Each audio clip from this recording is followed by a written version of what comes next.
S ವೀಕ್ಷಕರೇ, ರಾಜ್ಯದ ರಾಜಕೀಯದಲ್ಲಿ ಸಾಕಷ್ಟು ಬೆಳವಣಿಗೆಗಳು ನಿರಂತರವಾಗಿ ಆಗ್ತಾ ಇದೆ. ಬಿಜೆಪಿಯಲ್ಲಿ ಒಂಥರ, ಕಾಂಗ್ರೆಸ್ನಲ್ಲಿ ಒಂಥರ, ಈ ಎಲ್ಲ ಬೆಳವಣಿಗೆಗಳ ನಡುವೆ ಇದೀಗ ಹೊಸದೊಂದು ವಿಚಾರ ಸಾಕಷ್ಟು ಚರ್ಚೆಗೆ ಕಾರಣವಾಗಿದೆ. ಅದು ಒಬ್ಬರಿಬ್ರು ಅಲ್ಲ, ಬರೋಬ್ಬರಿ 48 ನಾಯಕರ ವಿಚಾರದಲ್ಲಿ ಹನಿ ಟ್ರ್ಯಾಪ್ ಆಗಿದೆ ಅನ್ನುವಂತ ಒಂದು ಗಂಭೀರವಾದಂತ ಆರೋಪ. ಇದು ಕನ್ನಡಪ್ರಭದ ಮೊದಲ ಹೆಡ್ಲೈನ್ಸ್ ಕೂಡ ಆಗಿದೆ. ಇದೇನಪ್ಪ ಇದು 48 ನಾಯಕರನ್ನ ಹನಿ ಟ್ರ್ಯಾಪ್ ಮಾಡೋದು ಅಂತ ಅಂದ್ರೆ ಏನ್ ಸುಮ್ನೆನಾ? ಅದು ಜನನಾಯಕರನ್ನ, ಅವರಿಗೆ ಸೆಕ್ಯೂರಿಟಿ ಇರುತ್ತೆ, ಎಲ್ಲದಕ್ಕಿಂತ ಹೆಚ್ಚಾಗಿ ಚೆನ್ನಾಗಿ ಗೊತ್ತಿರತ್ತೆ, ನಾಲೆಡ್ಜ್ ಇರತ್ತೆ, ಒಳ್ಳೆ ಸ್ಥಾನಮಾನ ಇರತ್ತೆ. ಇಂಥವ್ರನ್ನ ಹನಿ ಟ್ರ್ಯಾಪ್ ಮಾಡೋದಾ? ಇದಕ್ಕೆ ಅಂತ ಒಂದು ಜಾಲಗಿದೀಗ.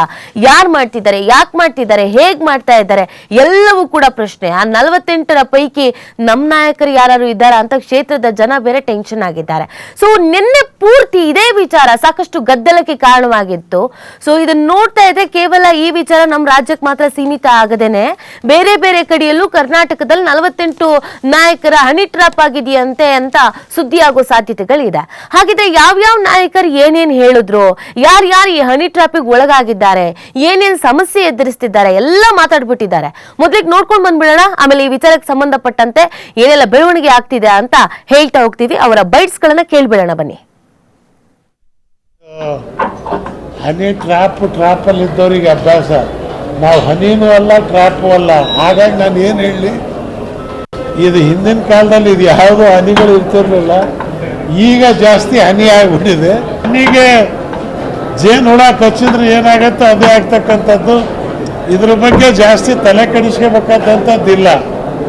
ಆಯ್ತು, ಅಕಸ್ಮಾತ್ ಯಾವನೋ ಮಾಡೇ ಬಿಟ್ಟ, ಏನದು, ಏನು ಲಂಚನ ಅದು? ಅವ್ನು ಚಟ ಮಾಡ್ಕೊಂಡು ಹೋಗಿದ್ದಾನೆ, ಅದನ್ನು ನೋಡ್ಕೊಂಡು ಇವು ಯಾಕ್ರಿ ಅದನ್ನು ಇದು ಮಾಡ್ಕೊಂಡಿರ್ಬೇಕು? ಅದರಿಂದ ರಾಷ್ಟ್ರಕ್ಕೆ ಏನಾದರೂ ನುಕ್ಸಾನ್ ಆಗಿದೆಯಾ? ಕೆಲವರು ಪರದೆಯಿಂದ ಕೆಲವರು ಮಾಡ್ತಾ ಇದ್ದಾರೆ, ಬಹಿರಂಗವಾಗಿ ಕೆಲವರು ಮಾಡ್ತಾ ಇದ್ದಾರೆ. ಹಾಗಾಗಿ ಇದ್ರ ಬಗ್ಗೆ ನಾನು ಜಾಸ್ತಿ ತಲೆ ಕೆಡಿಸ್ಕೊಳಕ್ಕಾಗಲ್ಲ. ಅವ್ರವ್ರ ಶಕ್ತಿ, ಅವ್ರವ್ರ ಯುಕ್ತಿ, ಇದನ್ನೇ ಒಂದು ದೊಡ್ಡ ಅಪಾದನೆ ಮಾಡ್ತಕ್ಕಂಥದ್ರಲ್ಲಿ ಅರ್ಥವಿಲ್ಲ ಅಂತೇಳಿ ನನ್ನ ಭಾವನೆ. ಇದು ಹನಿ ಟ್ರ್ಯಾಪಲ್ಲಿ ಇದ್ದವರಿಗೆ ಅಭ್ಯಾಸ. ಸಭಾಧ್ಯಕ್ಷರೇ, ಯತ್ನಾಳ್ ಅವರು, ಸಹಕಾರ ಸಚಿವರು, ರಾಜಣ್ಣ ಅವರು ಅಂತೇಳಿ ಪ್ರಸ್ತಾಪ ಮಾಡಿದ್ರಿಂದ ನಾನು ಒಂದು ತಪ್ಪು ಮಾಹಿತಿ ಹೊರಗಡೆ ಹೋಗಬಾರ್ದು ಅಂತಕ್ಕಂಥ ದೃಷ್ಟಿಯಿಂದ 2 ಮಾತುಗಳನ್ನು ಹೇಳಲಿಕ್ಕೆ ಬಯಸ್ತೇನೆ. ನನ್ನ ಸಭಾಧ್ಯಕ್ಷರೇ, ಈ ಕರ್ನಾಟಕ ರಾಜ್ಯ ಅಂತ ಹೇಳಿದ್ರೆ ಇದು ಒಂದು CD ಪೆನ್ ಡ್ರೈವ್ಗಳಿಗೆ ಒಂದು ಕಾರ್ಖಾನೆ ತರ ಅಂತಕ್ಕಂಥದ್ದು ಕೂಡ ಬಹಳ ಜನ ಹೇಳ್ತಾರೆ, ನಾನು ಹೇಳ್ತಾ ಇಲ್ಲ. ಇದರಲ್ಲಿ 2 ಫ್ಯಾಕ್ಟ್ರಿ, ನಿಮ್ದೊಂದಿದೆ, ಇದೊಂದಿದೆಯಾ? ನಿಮ್ದು ಯಾವ್ದು ಅಂತ ಹೇಳಿದ್ರೆ ಇಲ್ಲಿ ಯಾವ್ದು ಅಂತ ಹೇಳ್ಬೋದು. ಅದೇನೇ ಇಲ್ಲ ಅಧ್ಯಕ್ಷರೇ, ಬಹಳ ಗುರುತರವಾದಂತಹ ಒಂದು ಆರೋಪ ಅಂತೇಳಿ ನಾನು ಕೂಡ ಅನ್ಕೊಳ್ತೇನೆ. ತುಮಕೂರಿನ 2 ಪ್ರಭಾವಿ ಸಚಿವರು ಹನಿ ಟ್ರ್ಯಾಪ್ ಅಲ್ಲಿ ಸಿಕ್ಕಾಕೊಂಡಿದ್ದಾರೆ, ಅದು ಹಾಗಾಯ್ತು ಹೀಗಾಯ್ತು ಅಂತ ಏನೇನೋ ಕಥೆಗಳು ಬರ್ತಾ ಇದ್ದಾವೆ. ತುಮಕೂರಿನಲ್ಲಿರೋರು ನಾನೊಬ್ಬ ಇದ್ದೀನಿ, ಡಾಕ್ಟರ್ ಪರಮೇಶ್ವರ್ ಅವರು ಕೂಡ ಇದ್ದಾರೆ, ನಮ್ಮಿಬ್ರೇ ಅಂತ ಅವರ ಉದ್ದೇಶ ಅಂತೇಳಿ ಅನ್ಕೊಳ್ತೀನಿ.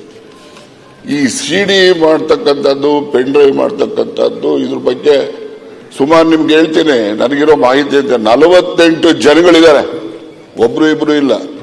ಅಂದ್ರೆ ಒಬ್ರು ಇಬ್ರು ಅಂತ ಹೇಳಿದ್ರೆ ಬರೀ ಇವರೇ ಅಂತಲ್ಲ, ಅವರು ಇದ್ದಾರೆ.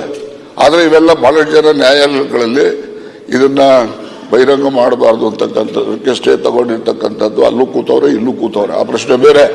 ಇದರಲ್ಲಿ ಬರೀ ನಮ್ಮ ರಾಜ್ಯಕ್ಕೆ ಸೀಮಿತ ಆಗಿಲ್ಲ ಅಧ್ಯಕ್ಷರೇ, ಇದು ರಾಷ್ಟ್ರ ಮಟ್ಟದ ಎಲ್ಲಾ ಪಕ್ಷದಲ್ಲಿರ್ತಕ್ಕಂಥ ಮುಖಂಡಗಳು ಹನಿ ಟ್ರ್ಯಾಪ್ನ ಪೆನ್ ಡ್ರೈವ್ಗಳು ಕೂಡ ಇದಾವೆ.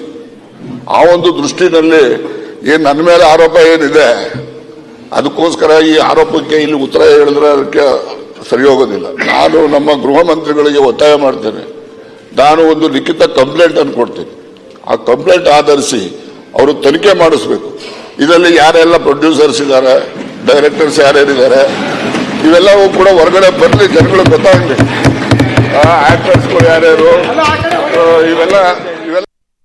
ಸಭಾಧ್ಯಕ್ಷರೇ, ಯತ್ನಾಳ್ ಅವರು, ಸಹಕಾರ ಸಚಿವರು, ರಾಜಣ್ಣ ಅವರು ಅಂತೇಳಿ ಪ್ರಸ್ತಾಪ. ಬಸವರಾಜ್ ಯತ್ನಾಳ್ರವರು ಬಹಳ ಗಂಭೀರವಾದಂಥ ಪ್ರಶ್ನೆಯನ್ನು ಎತ್ತಿದ್ದಾರೆ. ಮಾನ್ಯ ಸುನಿಲ್ ಕುಮಾರ್ ಅವರು ಮತ್ತು ಮುನಿರತ್ನ ಅವರು ಕೂಡ ಬಹಳ ಆವೇಶಭರಿತವಾಗಿ ಮುನಿರತ್ನ ಅವರು ಮಾತನಾಡಿದ್ದಾರೆ. ಇದು ಬಹುಶಃ ಈ ಸದನದ ಪ್ರತಿಯೊಬ್ಬ ಸದಸ್ಯನ ಪ್ರಶ್ನೆ. ಒಬ್ಬರಿಗಾಯ್ತು ಇಬ್ಬರಿಗಾಯ್ತು ಅನ್ನೋದು ಬರೋದಕ್ಕಿಂತ ಹೆಚ್ಚಾಗಿ ಇದಕ್ಕೆ ಒಂದು ಫುಲ್ ಸ್ಟಾಪ್ ಹಾಕಬೇಕು. ಯಾಕೆಂದರೆ ಕರ್ನಾಟಕದ ವಿಧಾನ ಮಂಡಳ ಏನಿದೆ ಇಡೀ ದೇಶದಲ್ಲಿ ಬಹಳ ಗೌರವವನ್ನು ಸಂಪಾದನೆ ಮಾಡಿರ್ತಕ್ಕಂಥ ಇವತ್ತೊಬ್ಬರು ಸಚಿವರ ಮೇಲೆ, ಇವತ್ತು ನಮ್ಮ ಸಹಕಾರಿ ಸಚಿವರ ಮೇಲೆ ಸಬ್ಜೆಕ್ಟ್ ಈಗ ಈ ಹನಿ ಸಂಬಂಧಿ